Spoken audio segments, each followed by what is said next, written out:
I think the respect is there, so if you know your stuff and if you come prepared, it doesn't matter if you're a man or a woman.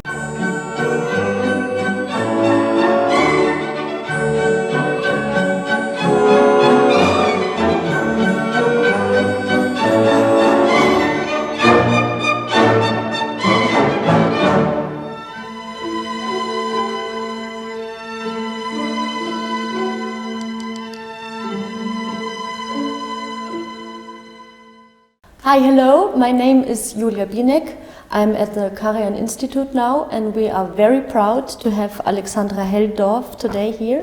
She studied conducting at the Mozarteum, and now we will talk about young fellows of Karajan. When did you start with music, or how did you get to music? I was 5.5, 6 years old when I started with piano lessons, and it was when I was back in Russia, in my hometown. I attended a music school there and had my first experiences with an orchestra, also playing the piano as a soloist in some performances with the local orchestra.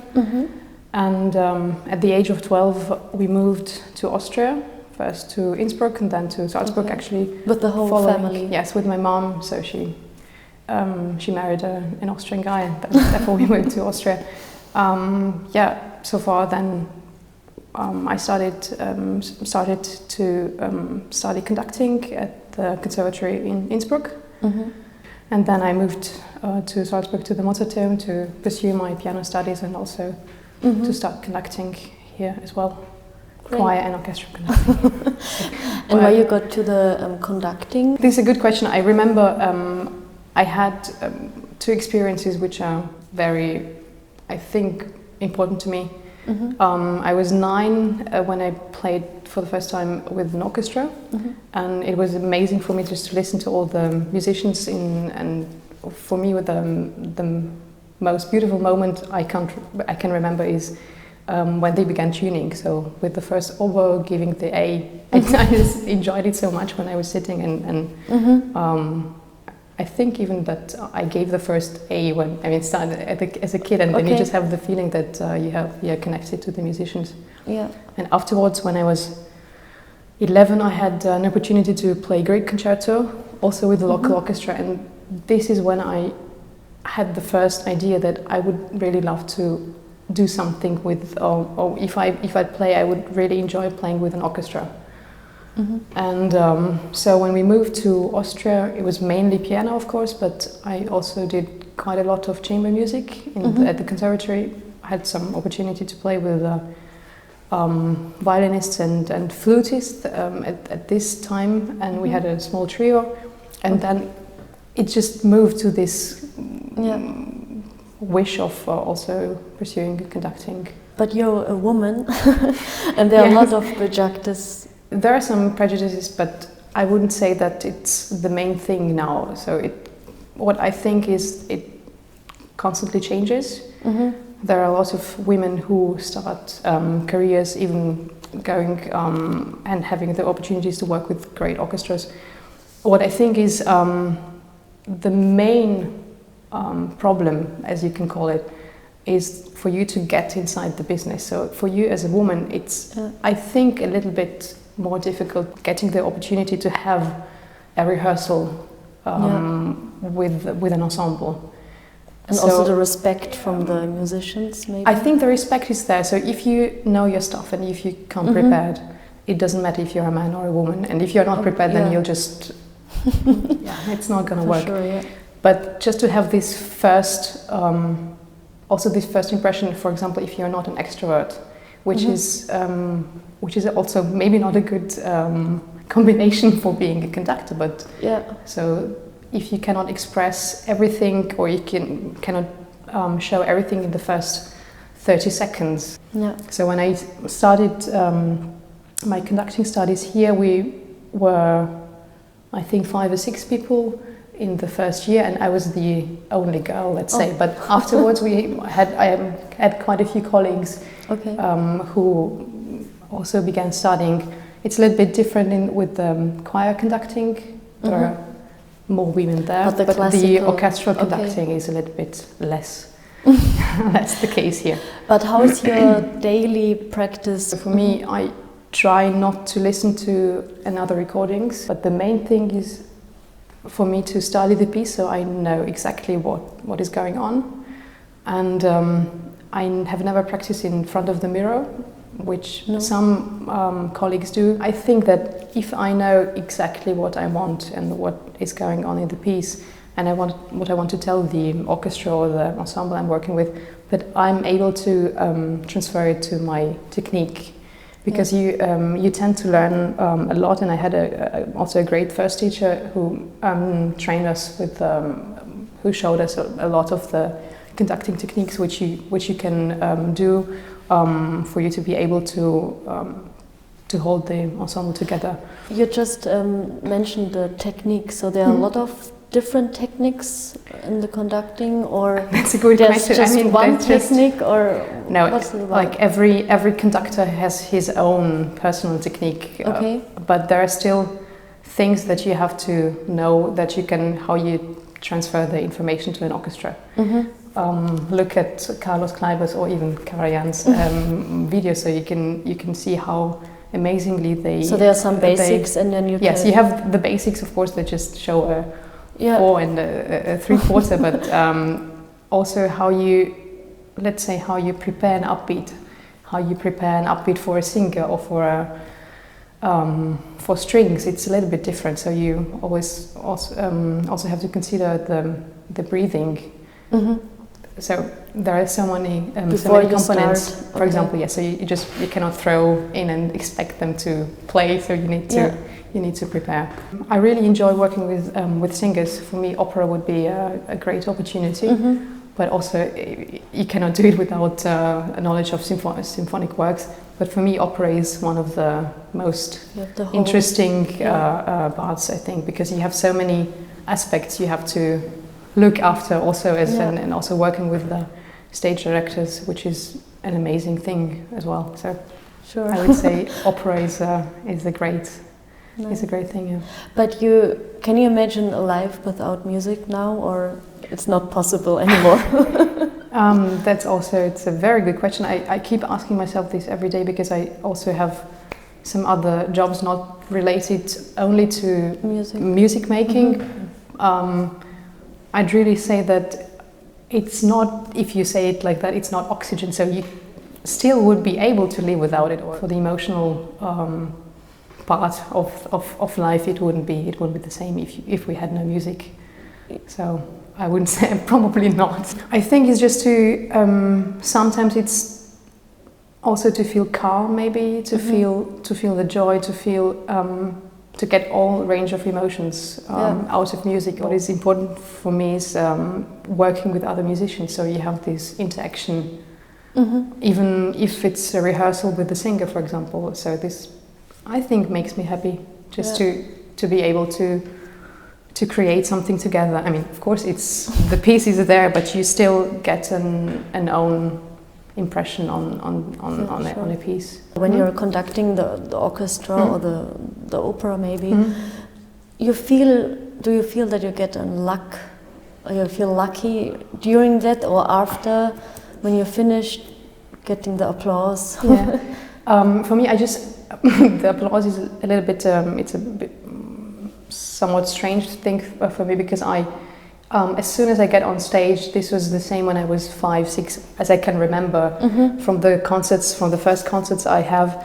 I usually tend to run on stage, I'm so quick going out and then going back up, because I have the feeling that I'm as if I'm standing there for half an hour. So for me, the applause is actually a thing which is I'm not very comfortable with, so I tend to run off stage. But the moment before the applause is that this is what I enjoy. But then just standing in front of the audience, of course, I know I'm very grateful that we get the applause, and I try to just also talk to myself that it's a good thing. But this is what is kind of difficult for me, just to stand there and try not to run off stage. A great experience during my studies was an opera production. We had very long rehearsal days, so it was sometimes we had like 8 to 9 hours and some very long rehearsals. But for me, I didn't really have the feeling that it was work. So I was actually very eager to come back and like enjoy it every day. This is what I think is this feeling when you have a job or something, a project, when you can say, I'm happy to be there. Before a show, are you doing some meditation or? This is I'm not very good at, because I'm let's say a very impatient person. So I try to get myself like cool down, but I really don't do any meditation, or because I just don't manage to get. Maybe I'm not wise enough to just enjoy this. But for me, I usually, because I'm doing some project with my own ensemble, so I also have some stuff that I have to attend to also before a concert, organizing some stuff. So I try to keep myself busy and then have a small moment before going on stage, so that you can focus and be there. And also this moment before you actually, when you go out after the first applause, when you bow, but then the moment after this applause, before you start the piece, because you're actually the one, if you're a conductor, you're the one who gets to say, let's say, because you're the leader of everything. If you just also playing in an ensemble and you're responsible and being the first to give the upbeat, then I really like this first moment, the few seconds before you start. Do you have idols? I think it's not a person, it's usually a performance. For example, Carla's the second act with the Sabato, which is something that I love, which is something that I enjoy, and I can listen to the ending of the third act, I think maybe just the whole day, because this is something that makes me happy. I mean, okay, if you can say that Tosca can make someone happy, but this is what I enjoy. And or Karajan's recording of the 7th Symphony of Beethoven, when you also see how beautiful it looks. It's not only the music, so it's the whole thing. Or Carlos Kleiber, when you see and look at it, it's just amazing. Could you imagine for yourself conducting without the notes, how Karajan did? I think it's a great way to connect with an orchestra, but there are still really great conductors which still have the score there. For example, one of my idols, if you may say so, it's Maris Janssons, and he still has the scores there, but it doesn't mean that he doesn't know the piece. So it's sometimes just having also the piece at hand if something happens, if there is a member asleep. But did you try that already to conduct? I did conduct, yes, but for me it's also something that I would prefer having on stage. Yes, just to be sure that nothing happens. But do you have a connection to Karajan in any way? I've some experiences from a teacher which I was able to have masterclasses with. It's Peter Gülke. He's an amazing person. He taught us really a lot during the summer academy at the Mozarteum, and he also talked a lot about his experience with Karajan and how he, having him as a great genius, as one of the best really conductors of the 20th century. So this was an experience. We talked also about some of his performances, about rehearsals that he did. So this is also what I was very pleased to have as an experience. But how Karajan conducts, the way how he conducts, is there, or are there some parts that are worth to imitate, or you want to imitate, or do you want? I wouldn't use the word imitate, because as soon as you imitate a conductor, I mean, you can try to get the same movements, but it will not work. It will not have the same, because you're not the same person. You're not transporting the same energy. So this I wouldn't say. But what I think one of the qualities which I really appreciate is you can, when you see Karajan when he was conducting, so he really knew, of course, what he was doing and how he connected with the orchestra, and he let go of the process of conducting as soon as he saw and heard that the flow was there. So, and he could, in the next moment, he could just be there and help out if something happened, for example. But so he was really, I think, maybe enjoying himself doing what he does. So sure, this connection to the orchestra is wonderful. One last question I have. Do you have a favorite piece, favorite symphony or opera you would love to make a masterclass with Karajan? If he's still alive. I'd say maybe one of the opera productions which he did.